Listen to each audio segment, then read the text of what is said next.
maa ngi leen di nuyu yéen ñëpp di leen ne jërëjëf li ngeen ñëw tey ci suba fii pour dimbale ñu lancer forum international du leadership et de l'entrepreneuriat féminin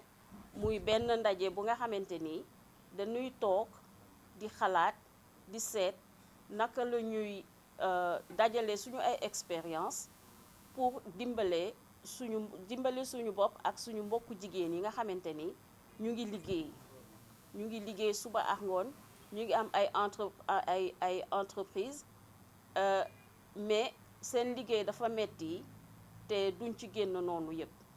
léegi ñun forum bi luy xalaatam mooy dimbale leen nu ñu améliorer seen ay entreprise mu gën a leen indil liñ ci seenu ñu mën ci génn loolu mooy xalaatu principal bi pour FILEF bi donc danañ fi nekk du 8 au 11 avril bu ci yàlla àndee fii King Fahd ñu am ay délégation yuy jógee Maroc, Algérie, Tunisie, Mali, Guinée ak yeneen dëkk Suède, Russie ñëpp dañuy ñëw toog sottante xalaat seet naka la ñu mun a dimbalante suñu biir en tant que jigéen ñoom ñu indi seen expérience ñu séddoo ko ak ñun aussi lu ñu xam ak lu ñu am ñu séddoo ko ak ñoom ñu dajale xam-xam boobu yépp pour mu mun a dimbale suñu jigéen yi ku nekk ci sa dëkk respecté fekk fii lañ ko waxee fii lañ ko sumbooy loolu mooy xalaatu forum bi ci forum bi suñu première dame madame Marie Coll Faye mooy nekk marraine bi gis ni dem nañu keroog seeti ko nee na d'accord na pour ñëw jàppale ñu ci li ñuy def te moom tamit dafa am benn organisation bu mu jiite mu tuddee ko benn mouvement la daal benn campagne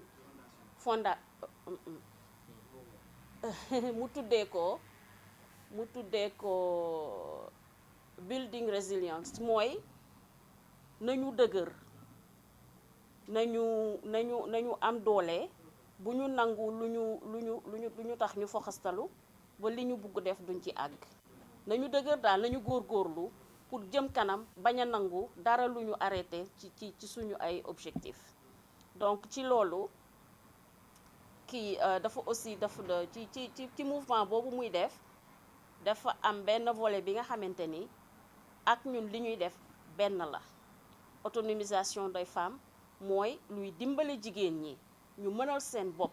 dimbale seen jaboot dimbale seeni boroom kër dimbale dëkk bi ba ñun ñëpp ku nekk bu ñu defee loolu ba jigéen bu nekk mun def loolu fi mu nekk cela veut dire ci àddina bi yëpp jigéen ñi danañu mënal seen bopp danañu mën a dimbale seen bopp wassalaam. dañ ko jëkk bind lettre nekk laaj ko ndax bëgg na ne ndax mun na nekk suñu marraine mu dellooñ mu bindaat ñu ne ñu d'accord na nekk ci marraine bi te aussi danañu jàppale léegi après mu convoqué ñu ñëw toog ak moom en audience waxtaan ak moom ñu explique comme ni ma def nii pour FILEF bi ma leeralal ko point par point ñu expliqué ko man ak sama délégation comité exécutif FILEF bi donc ñu expliqué ko mu ne li mu waxoon teel a ci gën a dëgër parce que li muy def ak ñun li ñuy def benn la dimbale jigéen ñi dimbale xale yi dimbale famille yi léegi mu ne dina ñëw ci cérémonie d'inauguration bi dana ñëw teew fekkee dimbale ñu lancé FILEF bi toog visiter te dana jël parole dana wax li ma doon wax ci kiyam bi jabaru président yépp ci Afrique ñoo daje lancé benn campagne comme ni ñu def ni FILEF bi lancé campagne bu tudd building resilience mooy li ma doon wax léegi nii dañu war a dëgër dañu war a góorgóorlu dañu war a aller de l'avant moom ci loolu ak li ñuy def loolu moo daje donc ni ñu ko choisir bi ñu koy choisir sax xëy na xamuñu woon ne mi ngi liggéey ci loolu mais comme mooy suñu première dame te mbiru jigéen la ñu dem ci moom bi ñu demee ci ñoom bi ñu xamee ne dafa am mouvement Building Resilience boobu ñu ne ko liñ la choisir dafa sax gën a dëgër dafa gën a tombé parce que li ñuy def ak benn volet ci li ngay def benn la te volet yëpp en fait benn la parce que boo dimbalee ay xale yaay yi nga dimbale papa yi nga dimbale boo dimbalee néew doole dëkk bi nga dimbale ainsi de suite donc loolu la j'espère que est-ce que produit bi ça peut intéresser les petites et moyennes entreprises yi nga xam ne actuellement dinañ gis peut-être ñu évoluer ci secteur digital bi on peut parler des jeunes femmes braves comme les Mame Ndiaye Savon les mamans vulgaires est-ce que ces femmes peuvent être visées à ce programme particulièrement Mame Ndiaye Savon ngay ne wax wala just petite et moyenne entreprise mais c'est fait pour eux c'est fait pour elles c'est secteur ñoom secteur formel lañu mun nañu leen gën a dimbale ñu ci seen ay financement nu ñu gën a taxawalee seen liggéey par exemple man gestion laa jàng États-Unis MBA laa am loolu mooy sama liggéey loolu moo ma gën a motiver pour ma dimbale parce que bi ma nekkee foofu liggéey naa li ma fa doon liggéey bi ma ñibbisee dama ne woon damay ñëw rek toog noppalu rapproché wu sama famille mais bi ma gisee jigéen ñi ni ñuy sonne ak ni ñuy liggéey yenn image yi ma ne expérience bi ma am pourquoi pas ma séddoo ko ak sama mbokk jigéen ñi nekk fii compassion boobu moo ma yóbbu ci lii ça fait 1 an et demi ñu ngi liggéey ci projet bi di ñaan yàlla ñu àgg ci ak jàmm ak salaam très bientôt vraiment li ñu bëgg mooy parce que forum yu bare dina am foire yu bare dina am mais bii dañu bëgg quelque chose de différent dañu bëgg suñu defee forum bi ba pare jour bi ñu pare ku nekk dina sentir ne y a quelque chose de différent qui s'est passé ku nekk dina xalaat ni forum bi bokkul ak yeneen forum parce que dañu bëgg mu am impact durable chaque année ñu ñëwaat seet lu ñu bàyyi woon fu mu toll te balaa boobu ci biir année bi dañuy continuer parce que correcte accompagnement continu lay doon jigéen ñi képp ku ci am projet wala sa entreprise nga bëgg ko financer nga am dossier bu dëgër nga indi suñu institution financière yi ñu indi dañuy toog waxtaan ak yow seet nuñ lay jàppale bu ko defee peut-être tous les 3 mois tous les 6 mois dañuy ñëw seet foo toll laaj la loo soxla fan nga bëgg ndimbal loolu mooy accompagnement te loolu la ñu bëgg def loolu la ñu fas yéene def bu ci yàlla àndee. est-ce que les institutions financières étatiques impliqué wu nañu ci forum bi est-ce que dugal nañu seen ay loxo je veux parler peut-être institution bu mel ni DER wala yu mel ni FONGIP est-ce que ñoo nañu accompagner forum bi ngeen bind nañ leen ñu ngi xaar ñu tontu ñu mais xam naa bu ñu tontoo incha allah dinañ ci dugal sa parce que ku ñu exposer projet bi dugal nga ci sa loxo mais dafa kii bi dernière minute yi dafa tombé ak journée de la femme bi c'est toujours sur les femmes dañu jàppoon torop léegi mi ngi commencé décanté wu ñu ñuy woo ñu am ay rendez-vous ku ci nekk danañu dem toog waxtaan ak yow incha allah. C'est la première édition du FILEF au Sénégal. jërë ngeen jëf. C'est le 78 918 12 15 le 70 840 29 12 email bi c'est Fatima 61 81 @gmail.com loolu mooy vraiment yooyu ñett yooyu boo ci làmb rek di nga am réponse ci saa si ku bëgg soxla information mun nga woo ci numéro ya wala nga yónnee email ci loolu maa ngi leen di sant yéen ñëpp di leen gërëm di leen baalu àq ci retard bi ñu am ci cafouillage bi am fële vraiment jërë ngeen jëf yàlla ñu yàlla dimbale ba ñu àgg ci lii ak jàmm ak salaam ndam biñ ci seenu yàlla may ñu ko ñu bokk ko ñun ñëpp jëriñoo ko ñun ak suñu jaboot.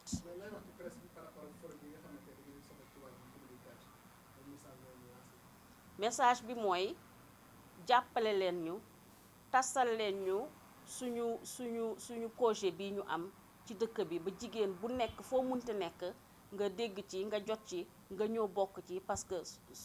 suñu njëriñ la seen njëriñ la suñu njëriñ la ñun ñëpp ñu ngi leen di ñaan ngeen ñaanal ñu te ngeen jàppale ñu ci lu ñuy def jërë ngeen jëf. Fatimata Ly Sow, Fatimata Ly Madame Sow, et je suis la présidente du Forum international du leadership et de l'entrepreneuriat féminin. Donc ce matin, ce qu'on va faire, c'est de présenter le FULEF brièvement, juste faire une déclaration et aussi parler brièvement de la campagne de la première dame qui est notre marraine d'honneur. Juste pour vous donner les grandes lignes. Donc, le FULEF est une plateforme d'excellence pour l'autonomisation des femmes. Le FULEF vise à rassembler des leaders visionnaires, des entrepreneurs audacieux et des décideurs influents pour co-organiser le Forum international du leadership et de l'entrepreneuriat féminin et promouvoir un avenir prospère pour les femmes. Le FULEF, excusez-moi, le FULEF a pour vision de construire un avenir prospère et inclusif. Le FULEF, le Forum international leadership, FULEF, est un écosystème dynamique propice au mentorat, au réseautage de haut niveau, pour partager des expériences et promouvoir le leadership féminin, encourager l'entrepreneuriat féminin, faciliter l'accès aux opportunités économiques, créer des passerelles, c'est-à-dire créer des ponts entre les femmes entrepreneurs du Sénégal et les femmes entrepreneurs d'Afrique et le reste du monde. Nous voulons aussi influencer les politiques publiques. Et pour ce faire, nous avons élaboré un riche programme qui va se dérouler sur 4 jours, du 8 au 11 avril, au King Fahd Palace. Ce programme riche est composé de panels, de conférences, d'ateliers, de rencontres B2B. Et le forum a 2 volets. Donc, il y a le volet conférences et panels, mais il y a aussi le volet exposition. Pour l'exposition, ce sont les femmes entrepreneurs qui vont venir prendre des stands et exposer leurs produits. Elles auront l'opportunité de rencontrer d'autres entrepreneurs qui viennent des 4 coins du monde, parce que nous avons des délégations qui viennent de la sous-région africaine, des pays limitrophes. Nous avons des délégations qui viennent du Maghreb, nous avons des délégations qui viennent de l'Europe et même de la Russie. Donc c'est une très grande opportunité pour nos femmes entrepreneurs d'élargir leur horizon en rencontrant d'autres, créant des connexions et qui sait, des collaborations. Donc, ce programme est animé par le programme volet conférence est animé par des panélistes, des experts de renommée nationale et internationale. Nous avons des panélistes qui viennent du Japon, donc c'est à l'autre bout du monde. Tout ça, c'est pour rehausser ce que l'on fait. Nous ne voulons pas juste un autre forum ou une autre foire. Nous voulons un forum qui se distingue et qui, à la fin, aura un impact positif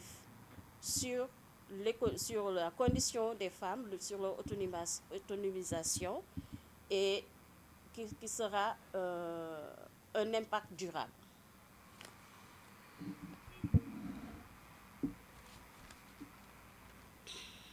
Et tout ce programme va se dérouler sous l'œil bienveillant de différentes personnalités. Nous avons comme marraine d'honneur qui sera présente au forum la première dame du Sénégal, Madame Marie Coll Faye. C'est elle la marraine d'honneur. Nous aurons aussi le plaisir d'avoir au forum notre ministre du tutelle, Madame Maïmouna Dièye. Nous avons aussi le maire de Dakar, M. Abbas Fall. Et nous avons des invités d'honneur qui seront là et qui viennent aussi des 4 coins du monde, de la région, de la sous-région de l'Afrique, du Maghreb, de l'Europe, du Japon et de la Russie. Notre marraine Marie Cohn Faye a dédié sa plateforme à une campagne appelée Building Resilience. C'est une campagne qui véhicule un message d'espoir. Bâtir une société capable de surmonter des crises, relever les défis, construire un avenir plus juste et plus durable, et qui se résume en ces 4 points. Éducation et formation des jeunes, solidarité sociale, promotion des valeurs d'intégrité et de respectabilité, et l'autonomisation des femmes qui rentrent en ligne directe avec les objectifs du FILEF. Le FILEF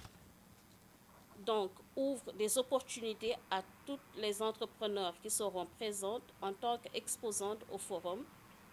des opportunités de rencontrer d'autres entrepreneurs venant d'autres mondes, comme je l'ai dit tout à l'heure, et de nouer des connexions, de rencontrer des investisseurs. Nous aurons aussi au forum des investisseurs. Nous avons le Crédit Féminin International et nous avons une autre institution financière appelée Okapi Finance, qui est basée au Suède. Le Crédit Finance International est basé aux États-Unis.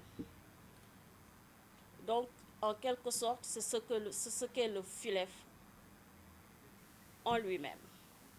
Et tout cela sera développé durant les 4 jours